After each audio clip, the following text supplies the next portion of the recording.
I think it's really important now, especially in a crisis, that we start thinking of people as our, not just an asset, but we start thinking of people as our partner. Now, I don't know if you're in a relationship or not, Ash, but here's what I know is that when you have someone who is a partner, you treat them differently than someone who is in a transaction. We have the pleasure of welcoming Randy Pennington today to our interview series. I'm Aishwarya Jain from the peopleHum team. Before we begin, just a quick introduction of peopleHum. peopleHum is an end-to-end, one-view integrated human capital management automation platform, the winner of the 2019 Global Cody Award for HCM that is specifically built for crafted employee experiences and the future of work. We run the peopleHum blog and video channel, which receives upwards of 200,000 visitors a year and publish around 2 interviews with well-known names globally every month. And now for our guest, Randy Pennington is the author of 2 award-winning books, Results Rule and Make Change Work. He is an expert in helping organizations lead change and build cultures. His main specialties include performance management, leadership development, and organizational development. Bringing with him an experience of over 3 decades, we are extremely happy to have him on our interview series today. Welcome, Randy. We're thrilled to have you. Oh, thank you so much, Ash. I appreciate it. Thanks, Randy. So, Randy, I wanted to begin with, firstly, congratulating you on your long and amazing journey, and now you're about to release another new book. So, kudos to you. Can you tell us a little bit about your adventure that has led you to this beautiful place you are now? Well, thank you so much. And as I sit quarantined in my office on a stay at home, sometimes the place it feels much less beautiful right now than it did 6 weeks ago. But let me kind of take you back. I am sort of a self-described organizational nerd, and I've been that way since graduate school. When I was in graduate school pursuing my master's degree is about the time that I got my first job in human resources. And one of the things I noticed, it was in a hospital of about 1,600 employees with a number of different departments. There wasn't a single organizational culture. In fact, no one called it really culture back then. There wasn't a single unifying culture, but there were some areas that were exceptionally well run, where people loved to go to work there. There were some areas that struggled to do anything correctly, and people hated to go to work there. And so I became very interested in what was the difference, what were the habits, if you will. And it does go back to leadership, and it ultimately comes back to culture. So then a couple of years later, I had the chance to join a senior leadership team for a startup healthcare facility. And we started from the ground up with an idea that we wanted this place to be different than any place where anyone had ever worked before. Not indifferent in the sense that we weren't doing different work. The work was the work. But we wanted people to feel like they first off had a sense of purpose for coming to join us. Then when they came to work, it wasn't the worst part of their day. In many cases, we wanted it to be the best part of their day. We wanted an organization where people felt like they could contribute great ideas and have those ideas listened to, where there was a lot of transparency and access throughout the leadership ranks. And it wasn't until I read the book In Search of Excellence by Tom Peters and Bob Waterman that I began to understand what we had been talking about all along was culture. And that really crystallized it for me, and it started my path.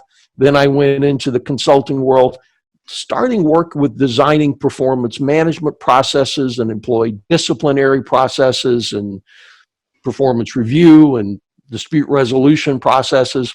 And then I knew that I was onto something when one of my clients said to me, we brought you in to help us design a new performance management process.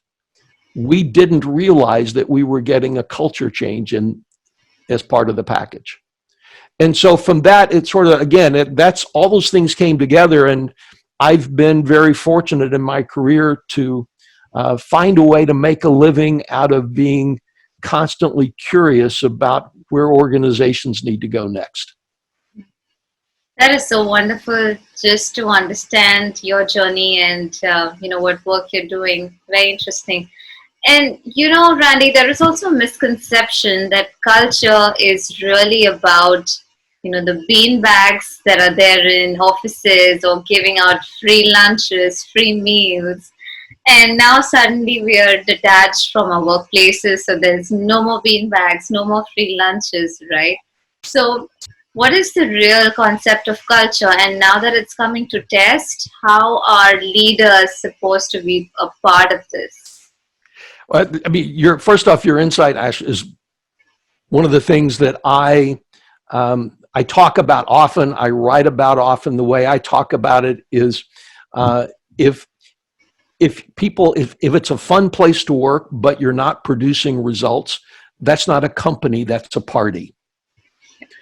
And so the journey around culture has been very interesting. If you go back to the very earliest writings about culture, one of the things you'll hear it described as is it's the habits, it's the legends, it's the things that we inherently do, and it's just sort of the way we do things here. And it's the way we do things around people, performance, and productivity and professionalism. It's all those things mixed together. And so when I talk about culture, I really say your culture is the habit of your organization or the habits of your organization displayed over time. And it's the habits around how you treat people, obviously, but it's also the habits of how you perform, how you treat your customers, how do you pay attention to results. For years, up until about 2 years ago, Twitter was the place where everyone wanted to go to work, even though they never produced a profit. And so it took them a long time to move from it's the very cool place to work to a place that actually is a cool place to work that turns a profit and makes money, and people would go, yeah, they're going to make it as a company. So yeah, I think when you look at it and you step back and think of it as it's your habits in all areas of your operation displayed over time. And it's those habits that don't require a policy. They don't require a manager looking over your shoulder. It's just the way we do it because everyone is committed to doing that work that way. Now you're starting to understand what culture is really all about. Absolutely. It's about the habits and it's about doing something that would produce results and produce success for the organization and not just, the materialistic things around it. But by the way, before we go off of that, because there's something that you said I want to come back and piggyback on just a moment and expand on. Sure. So right now, when there aren't that face-to-face contact, it doesn't mean that managers can now abdicate the relationship and development responsibilities they have with their team. Yeah. In fact, if anything, they should be doing more now. One of the things that we're telling our clients right now is that on average, every single manager should be spending at least 25 minutes a week in one-on-one conversations, minimum 25 minutes a week in one-on-one conversations with their team. Now, so actually that means it could be 5 minutes a day, but you have to be talking to people actually more. One of my clients is now doing 2 meetings a day. They're all working remotely because of the COVID-19 virus. And we've started them on a path to do 2 15-minute meetings a day with their team. Now, they were doing one staff meeting once a week, and we've said, no, it's 15 minutes twice a day because you want to keep people connected. We're seeing groups do virtual happy hours, virtual book clubs, virtual binge watching, all kinds of things, even on the social side, because people do miss that conversation in the hallway and in the break rooms. Absolutely, absolutely, they do. And Randy, there are so many organizations out there that are known for their culture. You have Google, Zappos, and Salesforce, and so many others, right? So Do you think that organizations that are trying to copy their culture are on the right path, or it's just a delusion? Oh, that's a great question. I think there are elements of great cultures that you can bring to your organization. There are some things that Salesforce does that probably are worthwhile to think about. But see, I believe that while there might be elements, your culture is uniquely yours. Um, some years ago, the other book that I've written is a book called On My Honor I Will. It's about integrity and leadership. And one of the people I interviewed for that book was at the time the CEO of ExxonMobil, one of the largest corporations in the world, with 66,000 employees in 60 plus countries around the world. And Rex Tillerson was the CEO at the time. And one of the things that Mr. Tillerson and I talked about is that Exxon, as a global company, has a global culture. But that global culture feels a little different if you're working in Houston, Texas, in an oil refinery versus working in Africa or India or the North Sea. And so I think that the way you have to think about this is, yes, you do need a culture, but your culture needs to be unique, and it needs to be flexible enough to realize that the workforce, the customs, the norms, the mores, if you will, of someone where you are in India is different than somewhere where I am in the United States. So there has to be some flexibility with that. Right, it has to be fluid, it has to be dynamic, because there are, changing environments, and then something like this happens. So you cannot be rigid. That does not make sense. And you're right about that. And who is really responsible for the culture of the organization? Is it just one person who's, let's say, the chief culture officer, chief people officer, or is it really a collective, and it's about, it's a bottom up kind of a culture? I don't believe it's always bottom up, but I also don't believe that you can say it's the responsibility of a chief culture officer or a chief people officer, because that way it's too easy to abdicate the responsibility. I see a number of organizations, and I'm sure you've seen them too, Ash, where the words that I hear that describe the culture from the top of the organization are completely different than the experiences that the team feels on the front line of the organization every day. And so while there may be a chief culture officer or the CEO, I mean, I think ultimately the CEO has to own creating the environment for the culture, just like a CEO has to own creating the environment for safety, for accountability, for all those things. But the job of the chief culture officer may be to be the champion, but if it doesn't involve people at every level of the organization, then it's a nice program that might win you some awards, but it probably won't change how you do business. Absolutely. So, there is a big gap between the frontline people and the people who are at the top. So do you think the middle managers, the middle level management is what's really the key between this? Absolutely. If you think about change in every organization, the middle of the organization is where change goes to die. Because if you think about culture from that standpoint, everyone at the top, all the words that you see on everyone's wall and everyone's website, they're all great words, and they're all really pretty similar. And so let's make an assumption that the people at the top of the organization believe those words. That's who they want to be. The folks on the front line look at those words and go, we'd love to work there. This would be a great place. And then they say, but you don't know my manager. My supervisor is probably even a good person. My team leader might even be a great person to work with. But somewhere there's a department manager, a division manager, or whoever else that gets in the way of creating that culture. And that actually is where many organizations, I believe, hamper themselves in transforming their culture, is because they pay attention to the top and then they communicate it to the bottom without ever putting the processes and structures and spending time with the middle of the organization to make sure everyone there is bought in. Mhm. Right, absolutely. It's an integrated ecosystem that will finally produce better results. And also, Randy, can you tell us something about the evolution of company cultures that you have experienced, and what are your learnings from it? Well, first off, thank you. It's a great question. As I think about it, Ash, one of the things, it started off being something that we knew was out there, but we didn't really call it culture. There wasn't a name for it. It was thought of as, well, it's a great work environment, it's morale, it's whatever those things. And then it became then we came to understand it as culture, as a set of habits. And we were on the right path.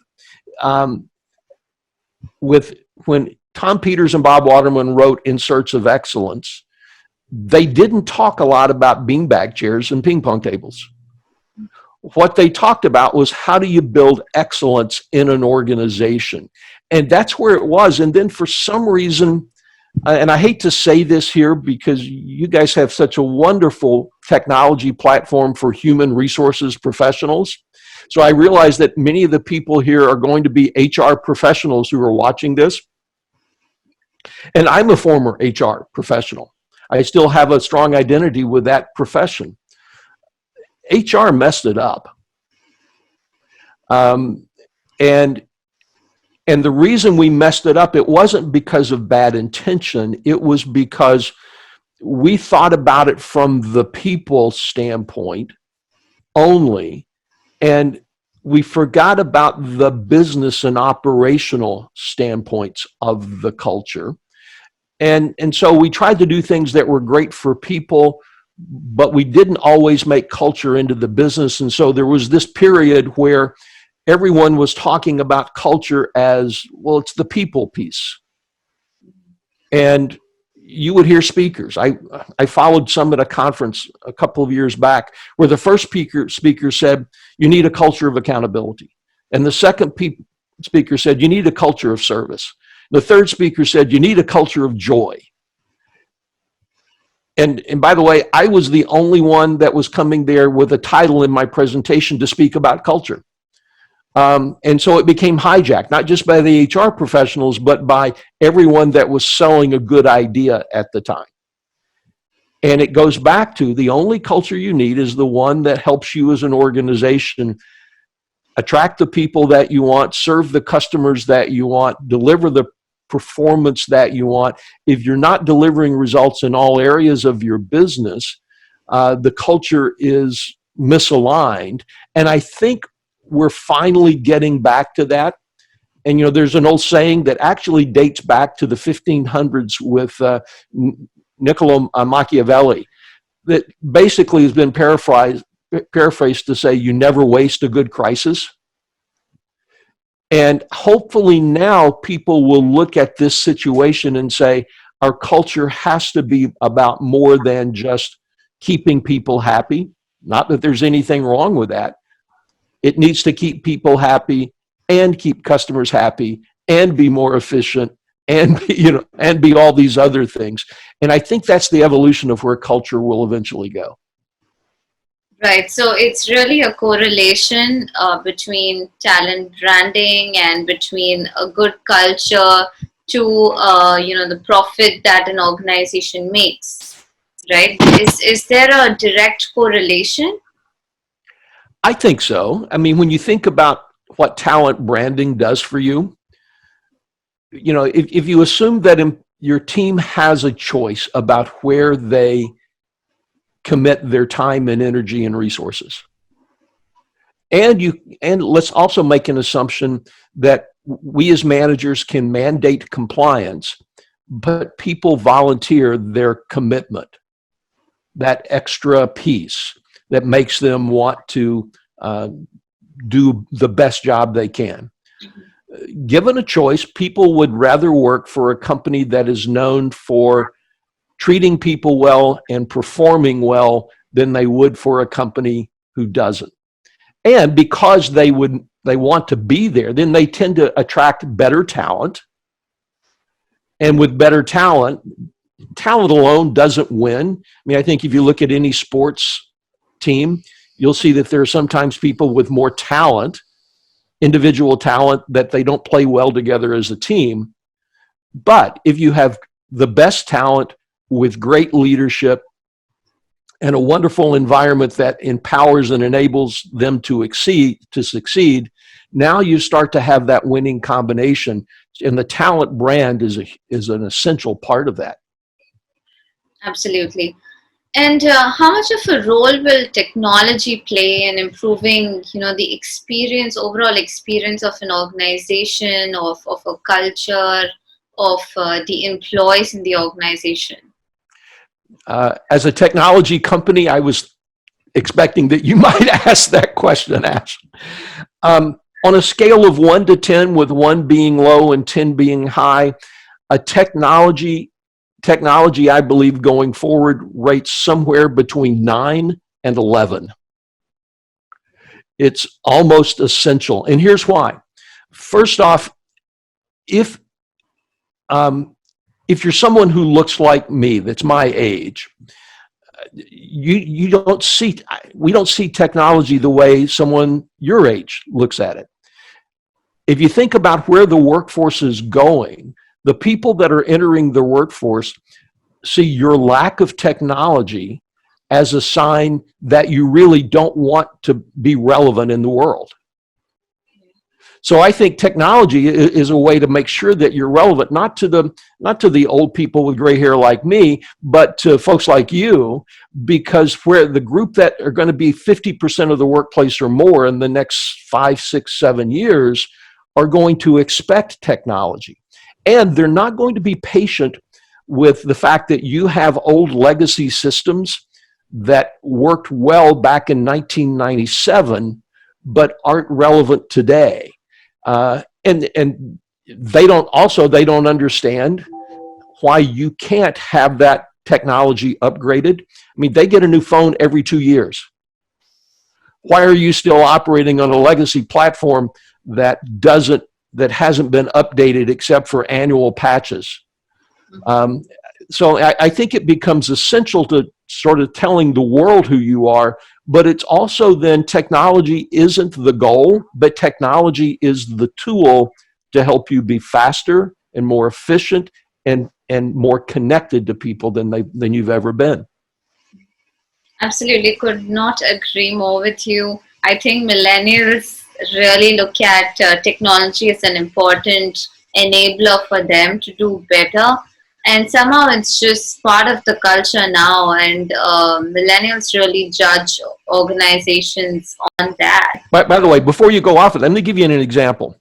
One of my clients right now, as a part of COVID-19, has their HR team working from home, even though they support a manufacturing operation that's still up and running. Oh.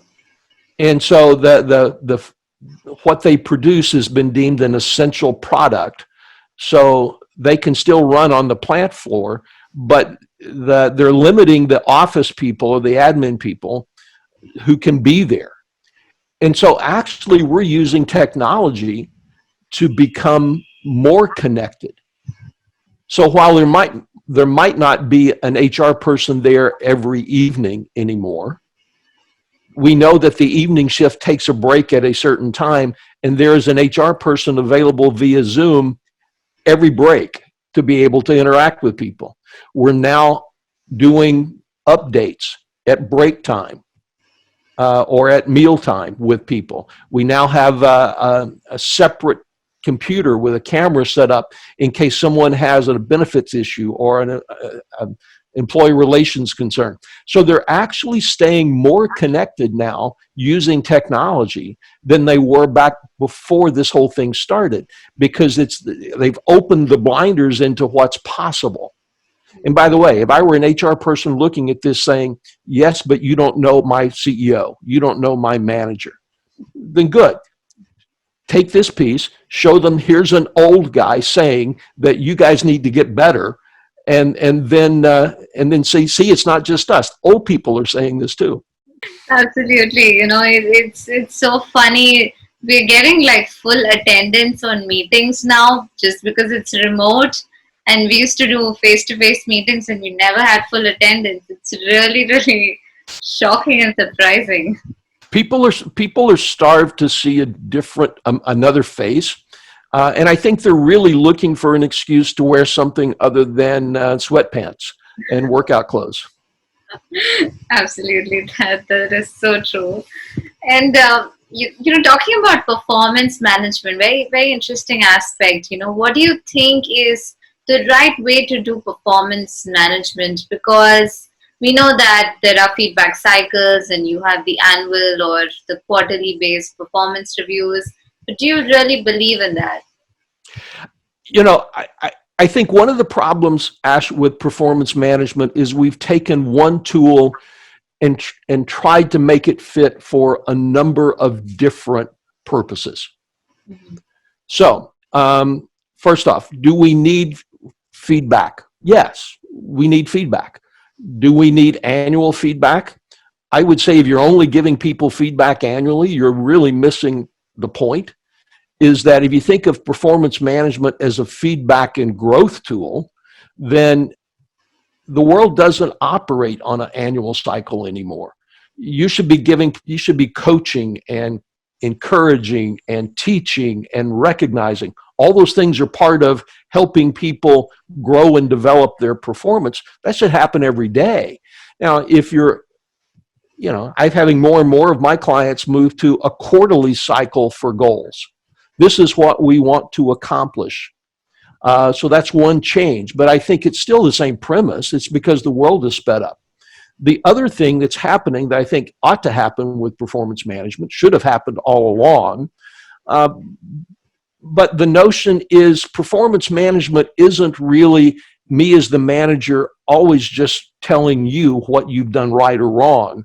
It's us together growing your portfolio of skills and competencies to help you be more successful and to help you succeed, stay focused. Now, that's one piece of performance management. Many other people also use performance management as a tool for compensation. If you rate a 3 or 4 or 5, you get a raise. If you rate a 1 or a 2 on a 5-point scale, you don't, whatever.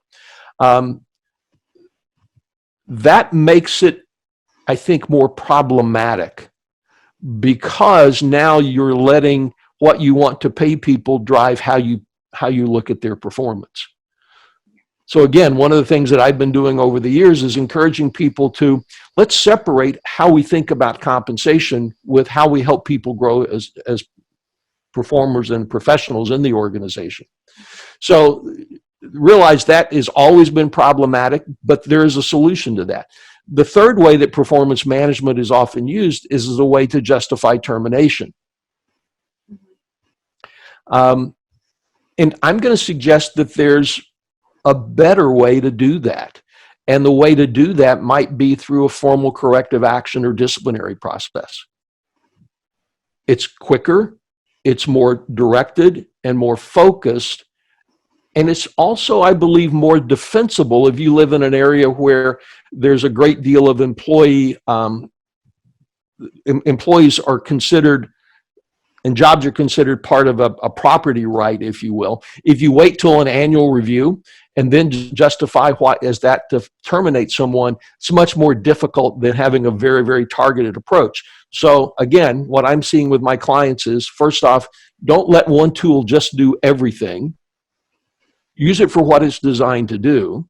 Tie it back to the business and to the performance, you ought to tie it back to your values.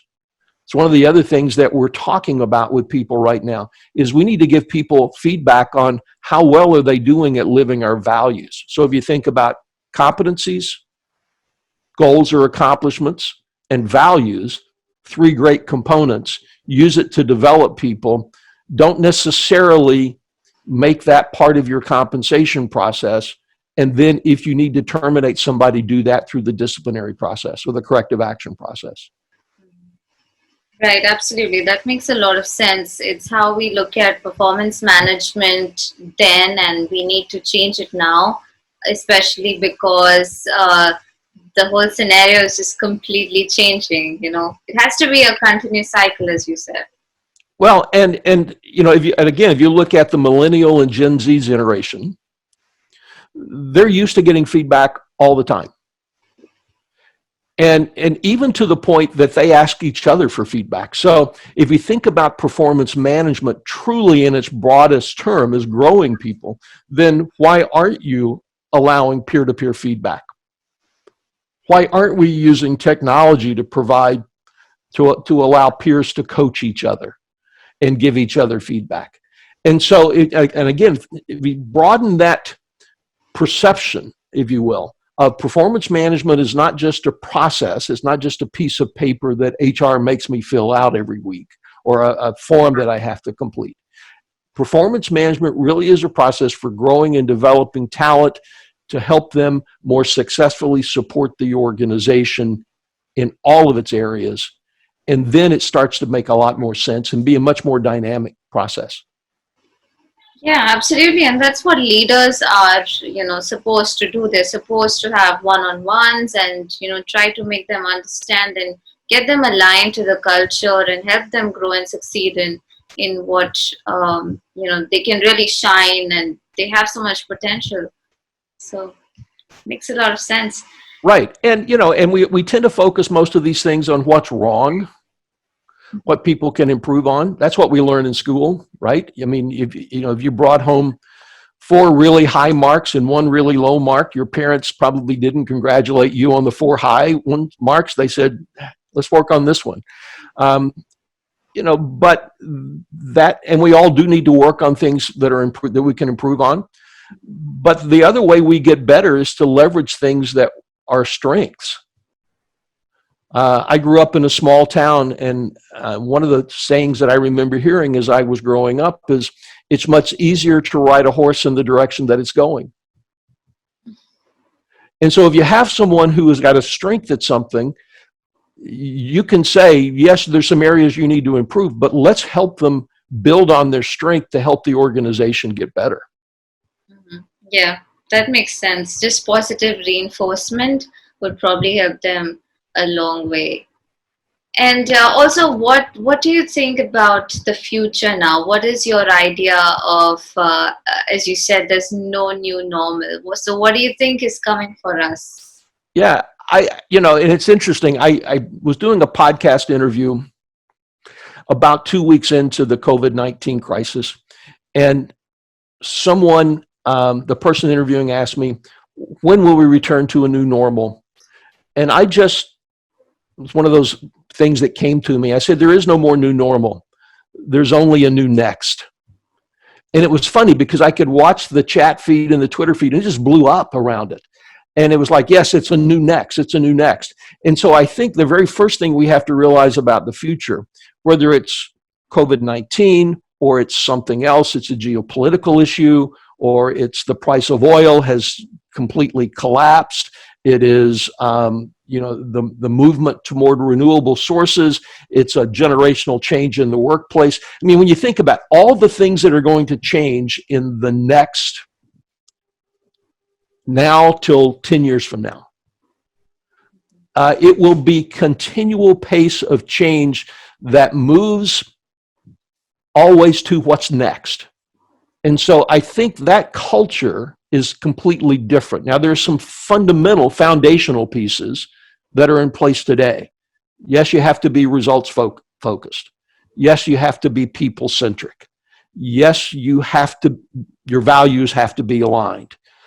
I no longer think it's customer oriented. I think today you have to be customer obsessed. So those are the fundamentals that I think are going to be there. By the way, those are things that great companies do today. Now I think you start looking at what are the accelerators in the culture. Well, one of the accelerators is that you're change ready. You can adapt quickly. And we're seeing now who can adapt more quickly than others as we go through this crisis. But I think that's got to be a piece, because crisis is going to happen. I think there's more opportunity in being data-driven and process-driven. It's one of the reasons why I love platforms like yours, it's because it's not just an administrative tool, is that you actually give me information and data that I can use to make better choices about people and about their growth and about their development. And, we keep saying people are our most important asset. Well, if that's true, we should stop treating them like expenses and start growing them like assets. So I think those are the accelerators. And then the difference makers in the culture are going to come down to two things. One, cultures that are future seeking, that they're not waiting for things to come at them, but they're actually seeking the future. And the second part of that is this. I think cultures that are collaboration enabled, which means almost everybody cooperates now. If you look at your company, if someone asks you for a favor, you'll go, sure, I'll help you. But cooperation isn't the same thing as collaboration. Collaboration is actively seeking different perspectives and ideas and competencies to bring them to achieve a better solution that's much more holistic, that is designed as end-to-end. I mean, I think collaboration that doesn't use design thinking as a way of moving forward is missing, again, an opportunity. That's where I believe is the kind of culture, because the whole normal idea is based on this assumption that we reach a point where things are static for a while. I don't think we're going to get to that point. Maybe not again in the next 15 or 20 years. So we have to start moving in a place where there is no new normal, there's only a new next. We have to go there. Absolutely. I so agree with you. It's just nothing is normal anymore. It's just, we've already adapted to technology. We've been so reticent and resistant about it, but suddenly we just had to take it up because of the situation. So it's just us adapting constantly, and now faster more than ever. And and I think that there are going to be organizations that come out of this much stronger than others. And I think the difference is going to come down to the organizations. First off, they have to adapt quickly, no doubt about it. But there will be some organizations that pursue change right now that makes them different in the marketplace in a year. And I know that because it's always happened that way. In the US, we had the Great Depression of, starting in 1929 to 1939. It was the Great Depression here in the US. And interestingly enough, a global brand now, a company called Procter & Gamble, most people know who they are. Back in that time, they were just another consumer products company. And in 1929, Procter & Gamble made a bold choice to pursue a strategic change. In the midst of the Depression, they thought to themselves, everyone's going to buy soap, they might as well buy ours. And then they went and used the new technology of the time, commercial radio, and started not buying ads, but sponsoring 30-minute serials, 30-minute programs, where they were sponsored not by Procter & Gamble, but by whatever soap they were selling that time. By the early 1930s, they had over 20 of these in production. And then when television came along, they moved that to television. We knew them in the television world as the soap opera. That's where that came from. And so the notion is, this is a company that made a bold strategic change in the face of a crisis, in the face of an economic downturn, that positioned them to become a global brand today. And so I honestly believe there are companies that are going to do that. I think there will be new companies in 10 years that don't exist today that will absolutely be changing the world. So it's going to happen. You're exactly right. Wow, that is so interesting, and that's so much new information for me. And thank you so much for that insight. I would finally wrap this interview up by just asking you if you could tell us a little bit about your new book. What is it about, and any other important sound bites that you'd like to leave our audience with? Well, thank you. The new book will be about what the new next, leading in a new next world. And it will be about how do you create that culture. And so that's, it's something I'd actually been working on for a little over a year. I wasn't calling it New Next at the time, but then I made that sort of fortunate blunder into saying that in a podcast, and it stuck. So that's what we're going with at the time. I'm still writing right now as much as I can while I'm down. I don't have a publication date yet, but hopefully it will be out there.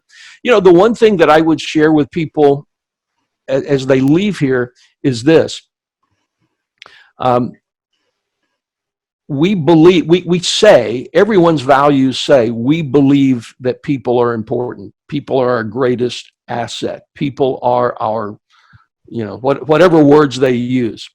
I think it's really important now, especially in a crisis, that we start thinking of people as our, not just an asset, but we start thinking of people as our partner. Now, I don't know if you're in a relationship or not, Ash, but here's what I know, is that when you have someone who is a partner, you treat them differently than someone who is in a transaction. If we think of employees just as a transactional element of the business, just as an expense, I have no problem cutting a transaction out of my life. But a partner, that's different. My parents were married for 62 and a half years before my father passed away. And, I remember asking my mother on the occasion of their 60th wedding anniversary, what can you tell me about being married for 60 years? And here's what she said.